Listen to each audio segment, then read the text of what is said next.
Arkansas River.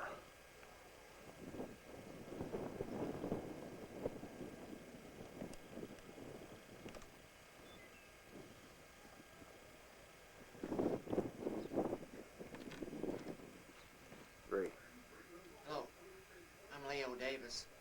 I'm one of the traders here at Bent's Fort, and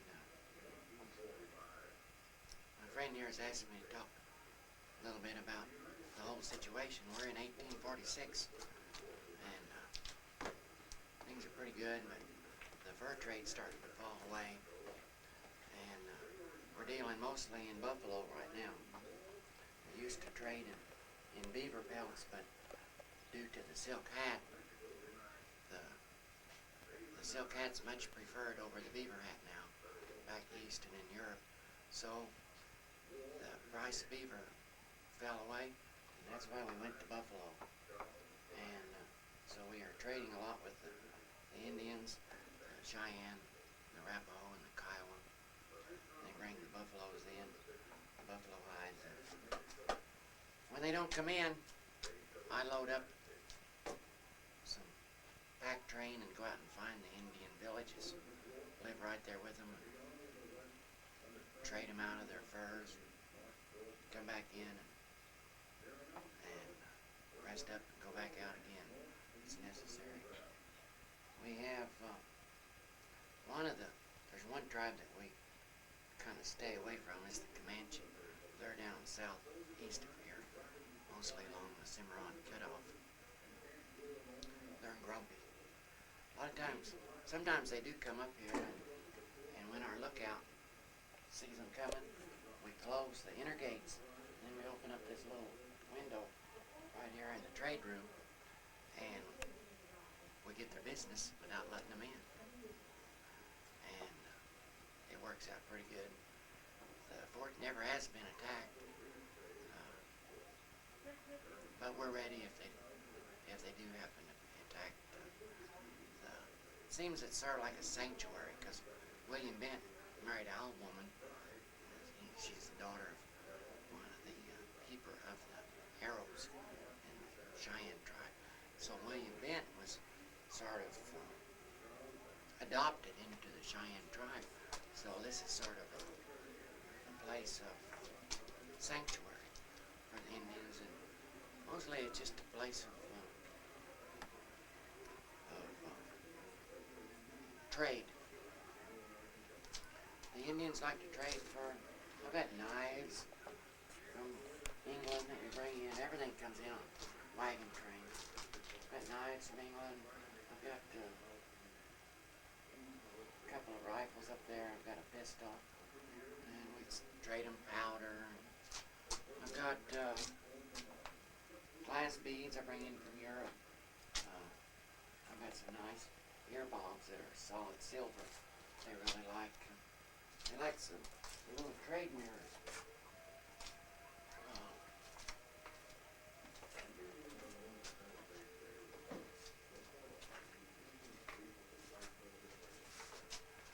They really like for me to trade. The ladies like for me to give them these mirrors, and sometimes I do, because just to get their business. What's a little mirror? But there's nothing in nature like a mirror, and they really like these. And sometimes they think it's almost magical, and like the Braves might weave this in the back of their headdress or something.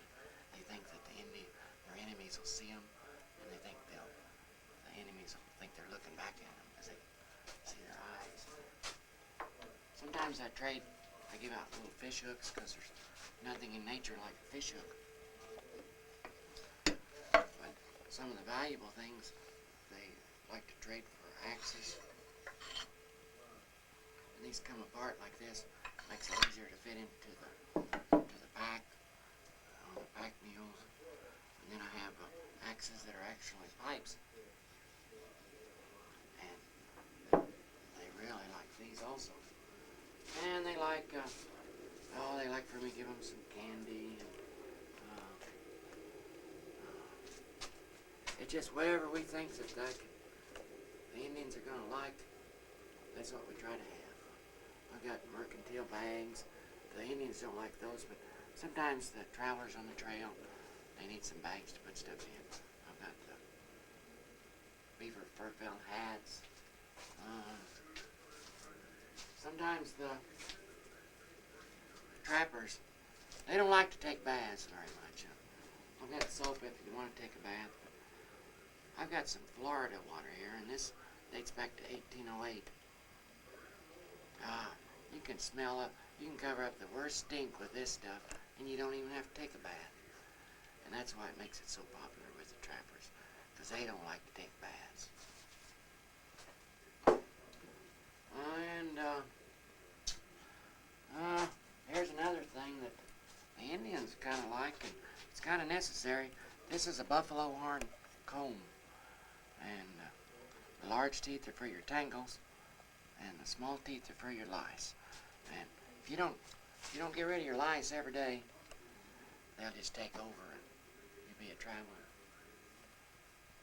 Oh, there's one right there.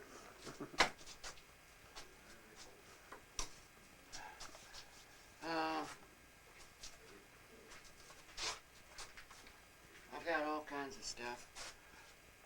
Let me show you how to start a fire without using matches here. I got my fire steel here. This piece of flint. This is some raw flax. That's what linen's made from. Now, in my tinder box here, I have some cotton that's cooked without oxygen. So I'll just catch a spark on my char cloth there. Move it over here.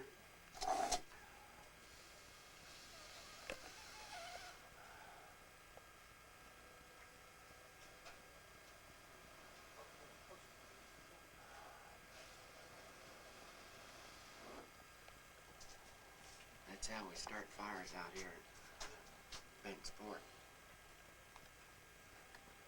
A lot of times I do have, well, I've got a sort of half and half today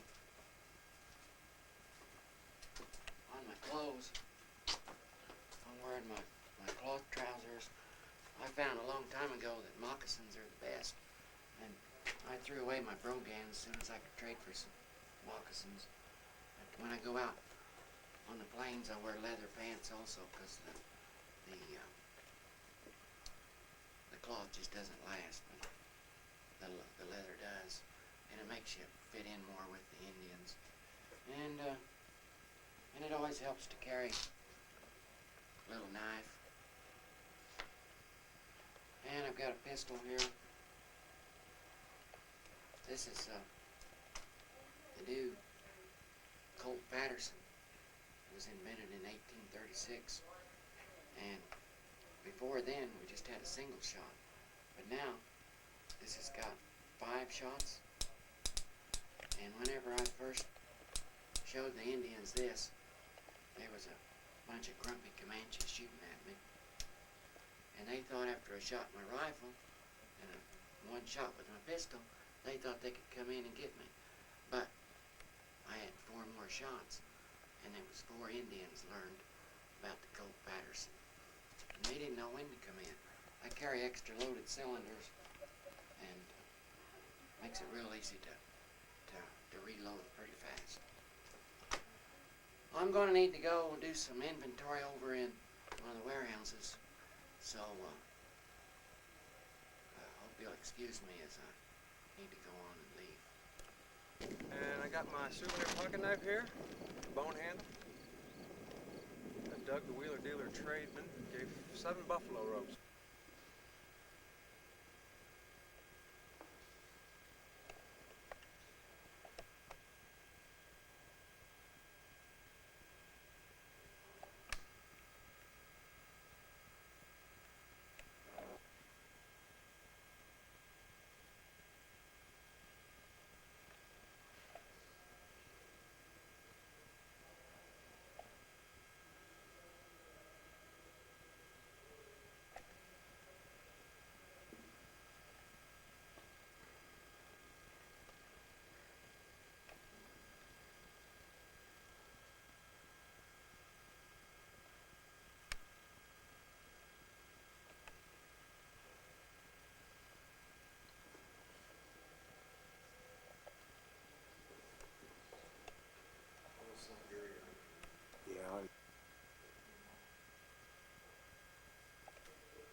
This here is the gas chamber, and it's the second in a line of 3. And on this one here, 8 people actually died in this chair here. And it was actually run on a little rod that dropped gas pellets down into a vat of acid. And they pronounced him dead. And the warden and a doctor would come in and take him out of the chair. The smell that you are smelling right now is the smell of the cyanide. Couldn't get rid of it. Cleaned this thing out at least a dozen times, and it still smells just like it did the day it happened. Right here. Right behind this wall over here, it's still. They ran it off a steam boiler. And they brought the coal in that wagon right there. I forget it.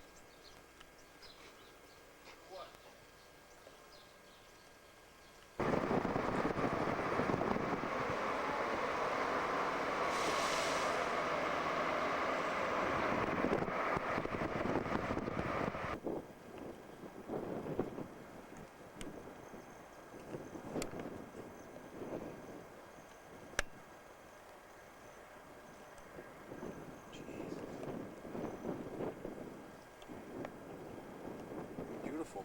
Yeah.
Photographs were misreported, right, for years.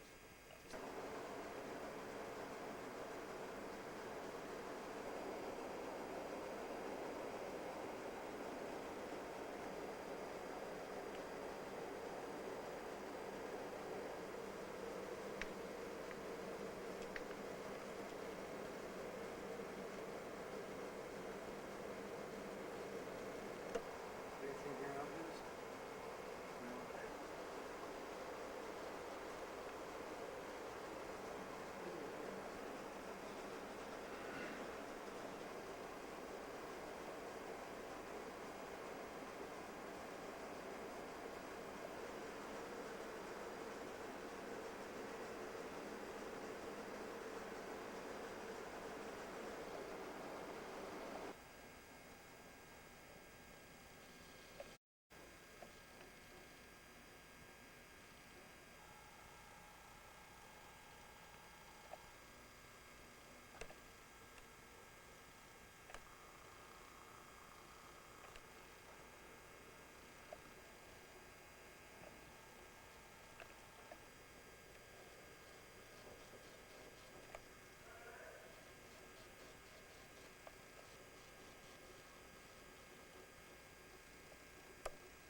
information on. Wild Bill Hickok was Marshal, U.S. Marshal in Hayes. He was elected sheriff, although there was no record of any election ever being held.